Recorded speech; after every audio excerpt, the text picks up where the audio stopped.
David Silverman is the president of American Atheists. He was interviewed on Fox News about a Holocaust memorial. This is a really interesting conversation. Let's listen. The battle is heating up over a Holocaust memorial set to be built on the grounds of the Ohio State House. The atheist group, the Freedom From Religion Foundation, says because the memorial includes a Star of David, it violates the separation of church and state. But supporters say the memorial will teach people about one of the greatest atrocities in human history and will include all of those killed by the Nazis, including U.S. soldiers, ethnic and religious minorities, gays, and the mentally ill.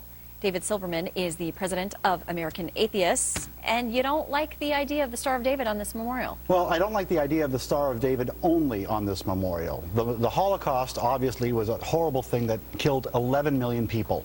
40% of the people killed in the Holocaust were not Jewish, but the only insignia on this memorial is a Jewish star, and that is on public land.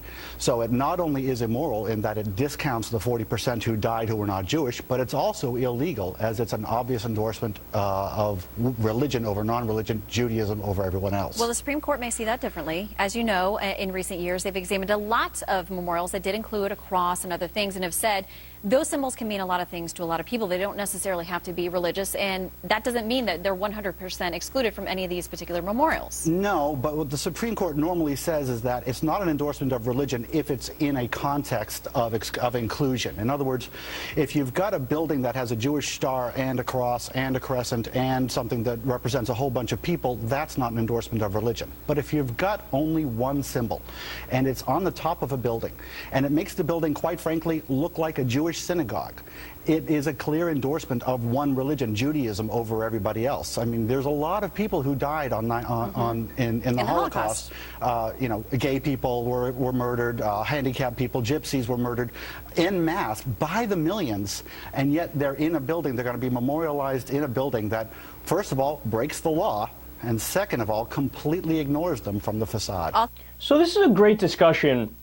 Sometimes the position, this is my main takeaway, sometimes the position that feels uncomfortable is the correct position.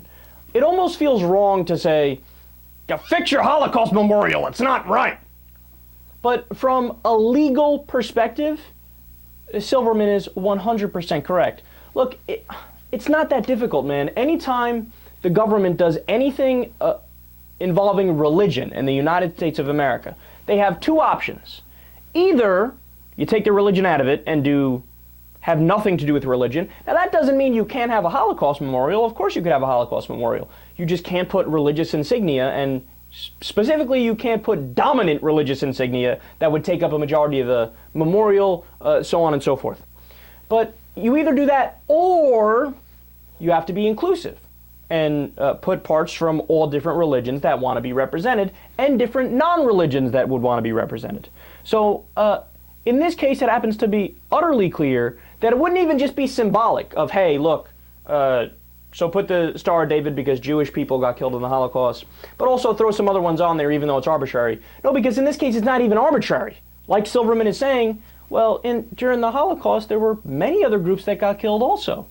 There were some Christians who were killed, there were handicapped people, there were gypsies, among many others. So to ask to throw on other religious symbols, I mean, again, it's almost common sense, because do you really want to say that the other 40% of people that were killed in the Holocaust, they don't count as anything? But you're doing a Holocaust memorial, so why not put them on it, right? So when you sit down and reflect on it, David Silverman is completely correct. Now, what's funny is the first article I read about this, the headline said, atheist group is against Holocaust memorial. And I was like, whoa, what? That's insane, right? But then when you read the details, you find that the headline was misleading. No, they're not against the Holocaust memorial. They're saying, look, if you do it, you got to do it within the guidelines of what's legal and what's correct. And what's legal and correct is either leave the religious stuff off and still do a memorial, or just throw on the other religions that were affected during the Holocaust. Look, bottom line, to take the opposite position from David Silverman, what are you arguing for?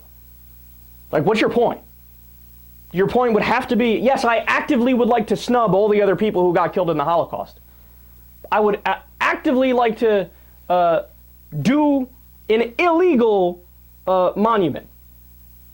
No, it's not okay. If you're going to do the monument and the memorial, do it correct, do it properly, do it within the guidelines of the law, do it within the context of what actually happened during the Holocaust, and call it a day.